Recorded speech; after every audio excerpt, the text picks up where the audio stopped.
there. Welcome back to another episode of the WCG TV podcast. Today, we're going to be talking about the big question that has re-entered Canadian politics and the news cycle, daylight savings time. And to talk all about that, we've been fortunate to be joined by Wayne Balcaen, MLA for Brandon West. Welcome.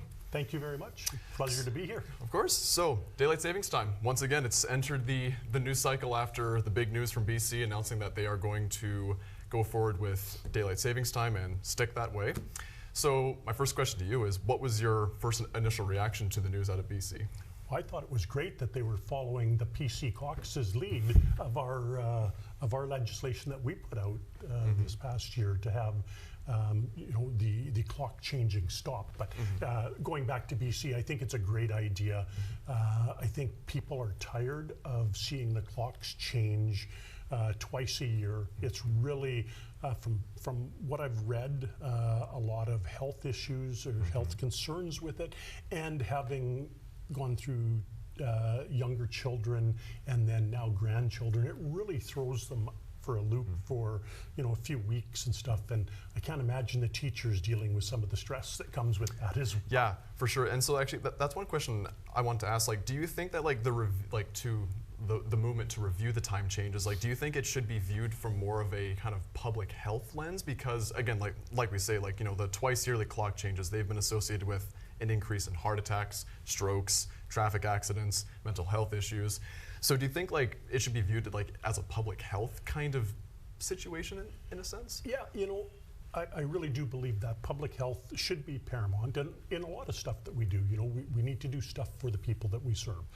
But it's also, to me, common sense too, because this was brought in kind of as a War Measures Act back in the First World War, and then replicated in the Second World War, and then each province was kind of asked to do their own thing with the legislation.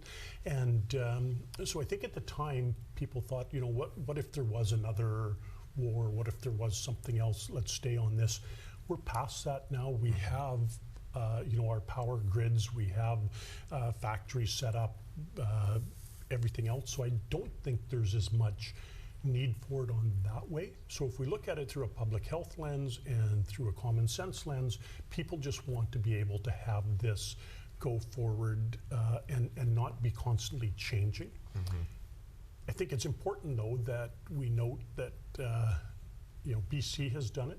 Saskatchewan is on it, although Central Standard Time. Right. Manitoba is looking at that legislation right now through our MLA Ron Schuler, who's one of our PC caucus members, has put this legislation forward.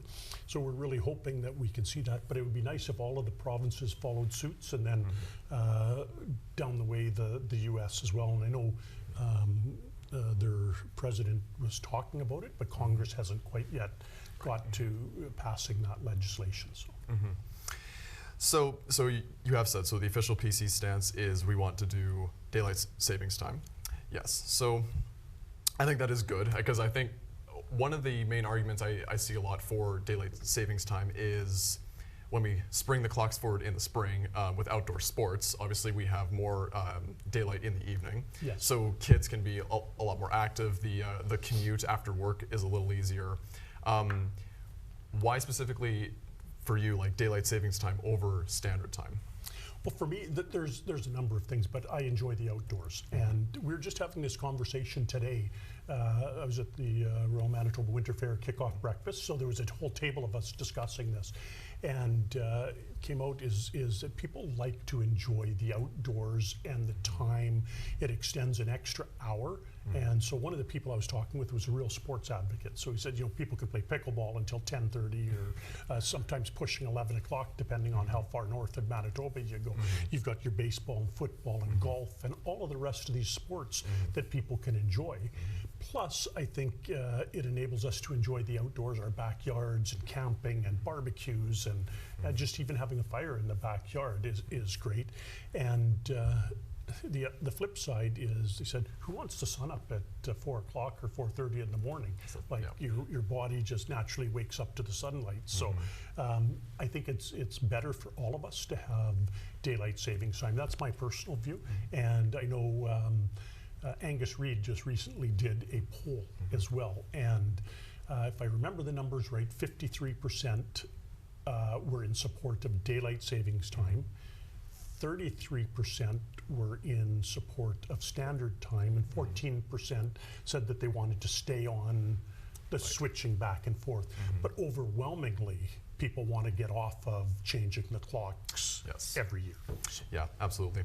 So what's the current timeline like at the Manitoba legislature? So like the PCs have put forward this motion, like has the NDP government said they want to look at this and move forward, or is it kind of in a gridlock right now, or? You know what I'm learning in politics, this is my first round in it as an MLA, but you know, the government and NDP or the government right now have control over the legislature and what goes through and what doesn't. What we would like to see is this legislation move through, you know, second, third reading, go to committee, and then come back. And, you know, especially going to committee, people across Manitoba will be able to have their say. And Manitoba is one of the few provinces that allow people to come to committee and debate bills, and not debate them, but give their messages for a period of time on the bills, and we get to hear about it. And so it helps us form our decisions and stuff as we move forward. But it'd be great to have that. And then ultimately, if Wab Canoe wanted to, he could have this brought forward, and we could debate it, and it could go for royal assent as early as June, before the legislature rises, and then, you know, put into whatever timeline that they want to put into it. So this may be our last, you know, time change that we go through. So. Wow. So would we follow the steps of British Columbia, and where we would do a public consultation, or would we be able to sort of push it right through? Well, it could be either. But right now, because there's legislation before the Manitoba legislature, you know, it could be debated. It could go to committee and third reading, and move forward, and again get royal assent and be into law by June, with a start date, you know, pending whatever is decided in the legislation. So, and then again, there could be public consultation called on it. But the nice thing about our process is that if we bring it to committee, if it passes second reading and goes to committee, that's our way of allowing the public to weigh in on it. Okay. So one thing actually I'm curious about, so because Manitoba, you know, we have a massive agricultural sector, I'm curious, would the daylight savings time impact the agriculture sector in a way? Like, would we have to consult the farmers, or how do you see that playing out? Yeah, and I've talked with a few of the farmers as well, and this is a good thing because, of course, more daylight, more growing hours and everything else. And then when it comes time to harvest, it's not as dark as early, and they're out there doing their harvest and getting stuff done. So I have taken the opportunity to talk to a number of people within Manitoba, farmers, business sector, just community members, and I'm hearing overwhelmingly that people want to see daylight savings time rather than standard time. Okay, so kind of piggybacking off of that, so like if we did follow in BC's footsteps and we did go to daylight savings time permanently, would there be any economic or logistical problems in some of the industries, like let's say transportation or telecommunications, or, you know, industries that see like a lot of overnight work? Like, would we see some issues there that we would have to kind of work through? Yeah, you know, good question, but I don't think we would see too much interruption, simply because we're so used to flipping back and forth for, you know, since 1911 or whatever time that we started doing this a little bit.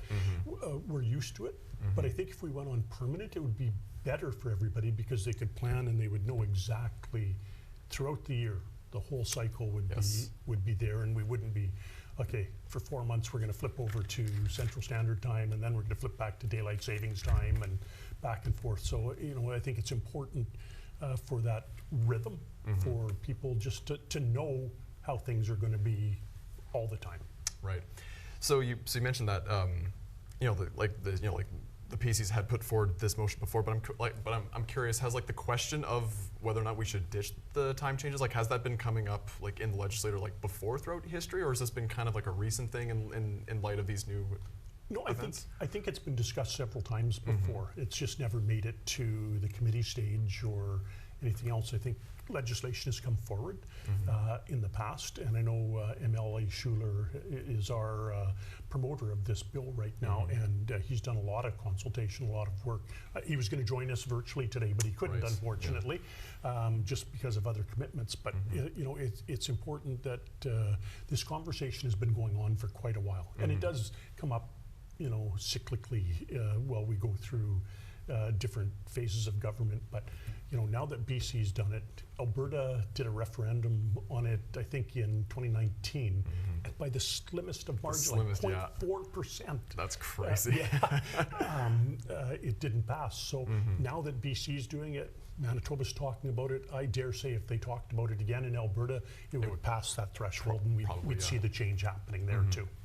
So with all the changes that BC has made, even Ontario, I believe, as well put a consultation out. But yet both provinces took the stance of they wanted to wait for some of the U.S. states, you know, like I guess like Michigan and kind of like around there in Ontario, and then the Pacific Northwest. They wanted to see them follow suit, so there was a little more of a consistency. Would Manitoba want to do the same thing, ideally, with like the Dakotas and Minnesota? You know, I'll give my opinion on this, not necessarily a political opinion, but we're Canada.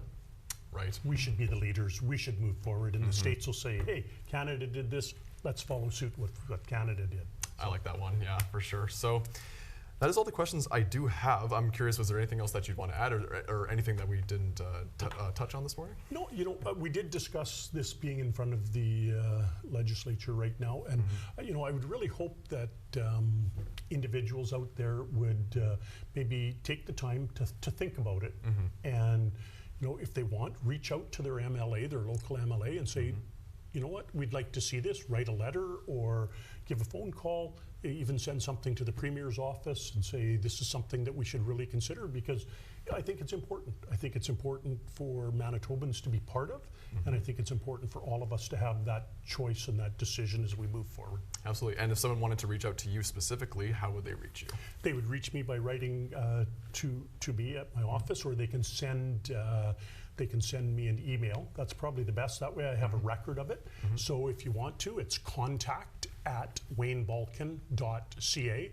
So contact at WAYNEBALCAEN.ca. I'd be happy to forward that on to the Premier or to the NDP caucus as well.